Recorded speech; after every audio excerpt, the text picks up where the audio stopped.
Halo, saya Sunar Basuki, Direktur Operasional PT Permodalan Nasional Madani. Nama saya Ina, saya adalah salah satu founder dari Yayasan Kreasi Tuli Indonesia.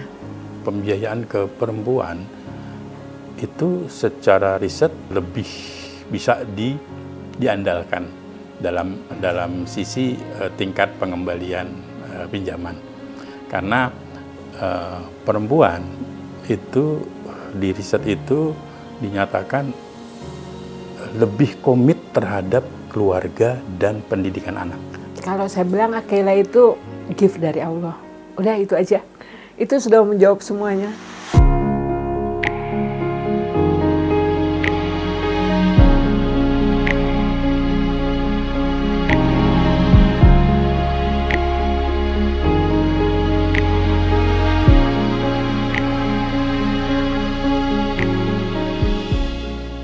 Ya, PNM berbeda dengan lembaga pembiayaan lainnya, baik bank maupun bukan bank. Kita mempunyai produk yang agak spesifik, yaitu pemberdayaan.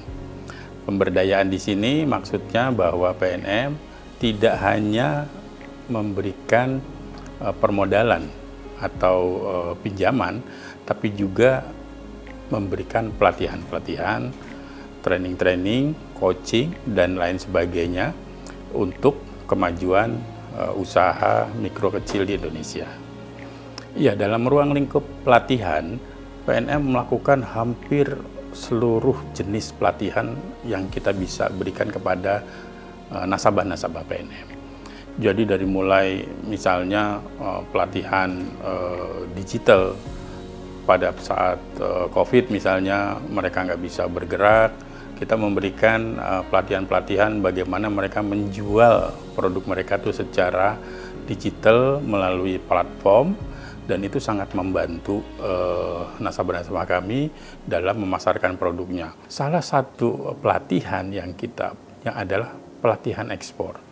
Jadi kita tentu bekerja sama, berkolaborasi dengan ahli-ahlinya yang memang mereka terbiasa ekspor. Jadi saat itu belum ada BUMN yang melayani perempuan-perempuan prasejahtera.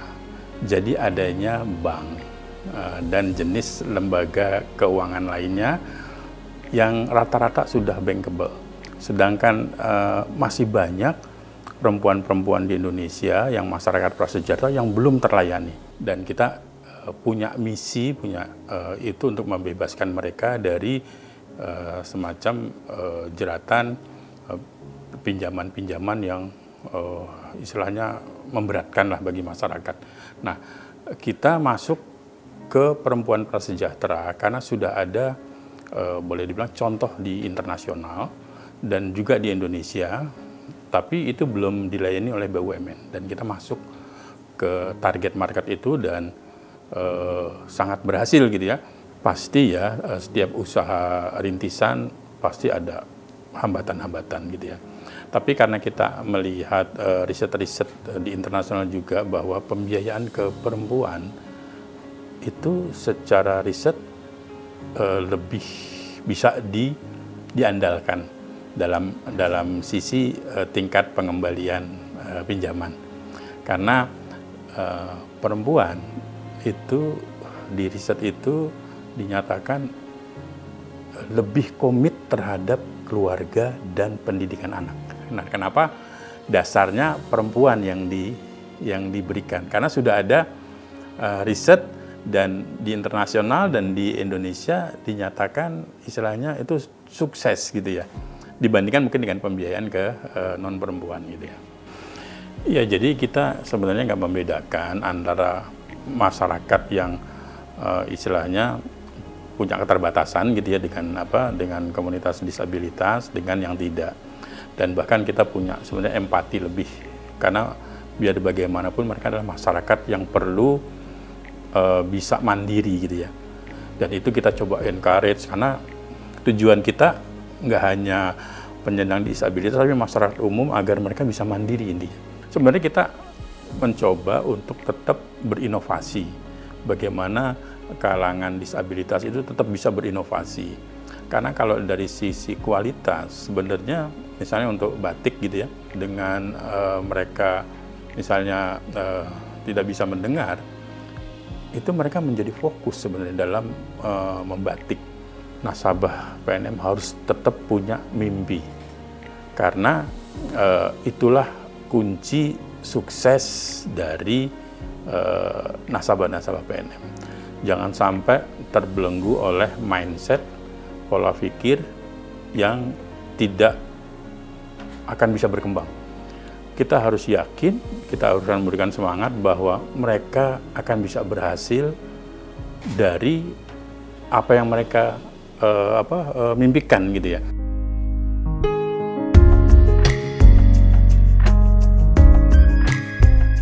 Cerita soal terbentuknya Kreasi Tuli Indonesia ini, kalau tadi saya bilang salah satu founder, berarti kan ada founder lain ya. Jadi sebenarnya saya sih hanya, boleh dibilang hanya memanifestasikan ide dari Akela. Akela itu kebetulan anak saya, usianya saat ini 14 tahun. Waktu itu kita tidak fokus ke disabilitas sebenarnya, tapi lebih kepada yang tidak mampu. Jadi waktu itu kita punya program namanya Road to kemana gitu ya, misalnya Road to Jogja, Road to Cirebon, yang kota-kota yang pernah kita singgahi. Waktu itu kita Akela mengajar apa aja, dari batik, dari fashion design-nya gitu. Itu biasanya kita ke rumah-rumah singgah, kemudian ke bantaran sungai, pemukiman bantaran sungai, bantaran rel gitu. Sebenarnya sih saya pribadi itu jujur belum ada ide buat memperkerjakan disabilitas atau membuat wadah tunarungu, ini teman-teman tuli ya, kita sebut teman tuli karena mereka juga lebih senang dipanggil dengan sebutan teman tuli. Itu jujur awal saya malah nggak terpikir. Saya terpikirnya justru ini permintaan Akela, gitu aja sih. Saya hanya bisa mendukung, mensupport dia ketika dia bilang dia memberikan semacam insight lah mungkin ke saya gitu ya, kayak dia memberikan insight ke saya atau memberikan, ayo Bu kita bikin sesuatu buat mereka gitu. Kalau batik, saya kebetulan dari dulu background saya punya konveksi. Jadi itulah mungkin kenapa anak saya ini, si Akela ini, sejak usia 5 tahun tuh dia sudah bisa mendesain gitu. Jadi 2008 itu Akela itu sudah membatik gitu. Sudah membatik. Kebetulan guru desainnya Akela ini disabilitas juga. Jadi dia yang mengajarkan Akela batik gitu untuk terjun ke batik gitu. Waktu saya ke Bali kemarin, kita kebetulan diundang di acara WWF World Water Forum. Jadi 8 hari kita di Bali gitu. 8 hari kita di Bali, saya Akela sama abinya Akela, jadi sama 2 pengurus. Jadi hampir di sini nih produksi tetap jalan tapi kita nggak ada gitu. Itu 8 hari itu saya punya anak 5, Akela bungsu. Jadi anak saya tuh juga nggak ada yang tanya, Ibu kapan pulang, karena kebetulan juga anak jauh gitu ya. Tapi anak-anak saya yang lain, artinya teman-teman tuli ini, dia setiap hari WA saya, Ibu kapan pulang, Ibu kapan pulang. Sampai saya bilang gini, ini kalau saya nggak ada gimana? Jadi saya tuh punya cita-cita, goal saya adalah mereka harus mandiri. Gak ada jalan lain, mereka harus bisa mandiri, harus bisa berkarya, karena selama ini nggak ada yang melirik dia gitu. Nggak ada yang melirik dia mau kerja di mana gitu, mau usaha apa gitu, mereka nggak punya skill gitu. Artinya saya cuma punya goals bahwa ketika saya nggak ada, mereka sudah bisa mandiri gitu. Kalau saya bilang Akela itu gift dari Allah, udah itu aja, itu sudah menjawab semuanya. Saya nggak tahu dia dititipkan ke rahim saya dan lahir sebagai itu. Saya tidak pernah mengarahkan dia gitu. Jadi semua itu justru kalau boleh dibilang saya yang banyak belajar dari Akela. Saya yang paling banyak belajar. Jadi sesuatu apapun, saya bahkan waktu Akela kecil pernah satu wawancara, Akela diundang TV, saya bilang, kayak nanti jawabannya seperti ini. Akela gini, Ibu yang tahu aku, yang tahu aku. Jadi Ibu tenang aja.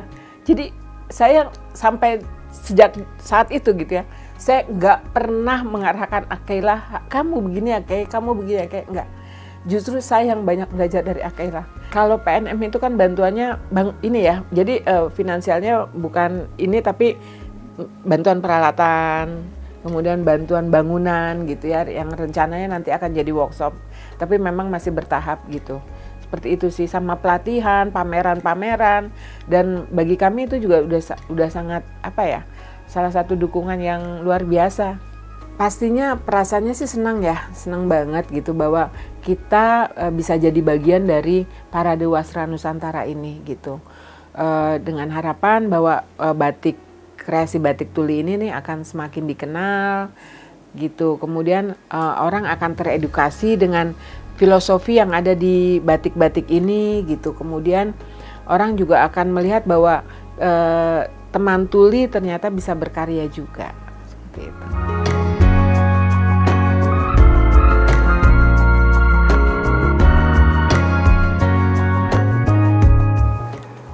Waktu dulu saya lihat Akela fashion show ya.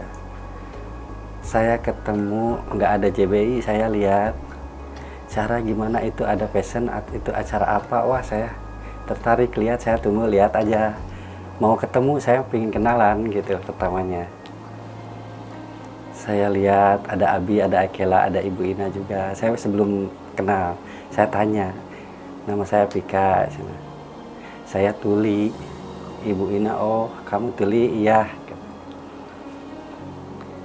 Ibu Ina kenalan sama teman-teman tuli. Oh, Ibu Ina pingin kenalan sama teman-teman tuli yang banyak di mana. Oh, ada di Gerkatin, di Kerawang banyak perkumpulan Gerkatin. Ibu Ina terus mau ketemu, nanti bisa ketemu tapi harus ada JBI gitu.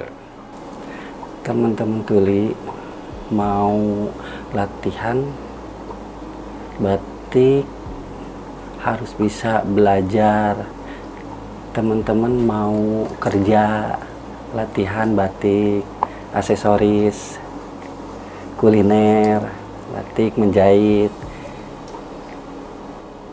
Jadi teman-teman sangat support, pingin ikut dengan kegiatan, pingin tetap terus sama kegiatan yang ada di Ibu Ina sama Akela itu. Mereka dulu ya seneng banget ketemu sama Akela karena banyak kegiatannya gitu. Jadi ada rasa penasaran juga untuk ikut ngebatik atau yang kegiatan semua yang ada di sini itu. Senang, alhamdulillah saya senang. Orang-orang beli di setiap pameran, di setiap tempat banyak, pelan-pelan tetap banyak aja yang beli. Saya senang. Dan saya harus sabar juga ketemu orang gitu, banyak yang nggak tahu juga. Di saat temu orang dengar, temu ini nggak tahu tuli ya, saya harus sabar gimana nih gitu. Tapi saya bilang pakai apa, pelan-pelan atau tuli. Saya kalau ketemu orang di pameran itu gitu 35 gitu pakai huruf, oh ternyata jadi orang tahu saya itu disabilitas gitu. Saya merasa senang. Sudah 2 tahun, bertahun-tahun terus, akhirnya tetap berjalan. Teman-teman tuli sangat senang dibantu, tetap jalan terus. Saya alhamdulillah senang, intinya itu perasaan saya. Berusaha terus, saya berusaha terus aja gitu.